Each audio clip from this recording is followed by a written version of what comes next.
कल आधी रात से जेएनयू कैंपस में जबरदस्त गहमा गहमी चल रही है और खुद सरेंडर न करे उमर खालिद, ये उमर खालिद के वकीलों ने उमर खालिद को कहा है। और ये खबर आज तक पर हम आपको दिखा रहे हैं। हमारे सहयोगी पुण्य प्रसून वाजपेयी ने उमर खालिद के वकील से बात की है और वकील ने ये बात पुण्य प्रसून से कही, कैंपस से पुलिस को करने दें गिरफ्तार। खुद पुण्य प्रसून वाजपेयी इस वक्त हमारे साथ हैं। प्रसून, क्या बात हुई है आपकी उमर खालिद के वकील से? ये राय बनी है कि कैंपस के बाहर समर्पण नहीं किया जाएगा।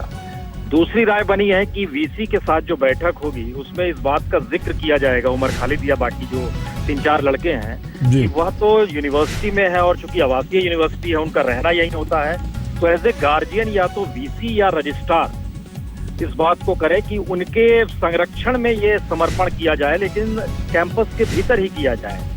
यानी संकेत बहुत साफ है कि हम खुद को दोषी नहीं मानते हैं, लेकिन पुलिस ने अगर सेडिशन का चार्ज हमारे ऊपर लगाया है और हम कैंपस में ही मौजूद हैं, तो इसके कानूनी पहलू ये भी थोड़ा समझना होगा कि कोई कैंपस में ही मौजूद है और कैंपस से ही अरेस्ट होता है तो सेडिशन का केस कमजोर हो जाता है। और अगर वो बाहर समर्पण करता है तो एक तो वो मान रहा है कि वो उससे राजद्रोह किया है या राजद्रोह के तहत वो पुलिस के पास जा रहा है, तो कैंपस के बाहर कोई नहीं जाएगा।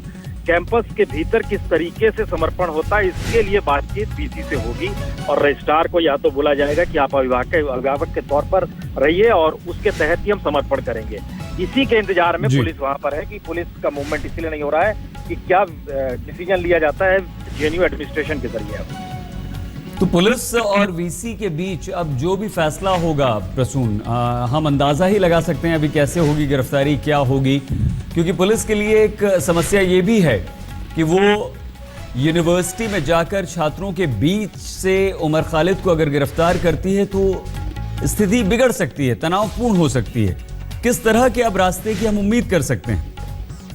नहीं है कि स्थिति बिगड़ेगी, सवाल सिर्फ इतना है कि पुलिस चाहती है चूंकि उसने केस दर्ज किया हुआ है तो कैंपस के बाहर गिरफ्तारी हो जिससे उसका केस मजबूत हो। और छात्रों का और वहां पर जो शिक्षक हैं उन दोनों ने भी सहमति जताई है कि स्टूडेंट की गिरफ्तारी किसी भी हालत में कैंपस के बाहर नहीं होनी चाहिए। तो और कैंपस के भीतर माहौल इस रूप में टकराव का एबीवीपी विरोध जरूर कर रहा है, लेकिन सवाल है कि अगर अरेस्ट करने पुलिस आती है तो अरेस्ट करने दिया जाएगा, लेकिन वो कैंपस के भीतर और चूंकि उसमें एक श्योरिटी होती है कौन लेगा, तो उसमें वीसी या रजिस्ट्रार को अभिभावक के तौर पर श्योरिटी लेनी चाहिए, ये राय है वकील।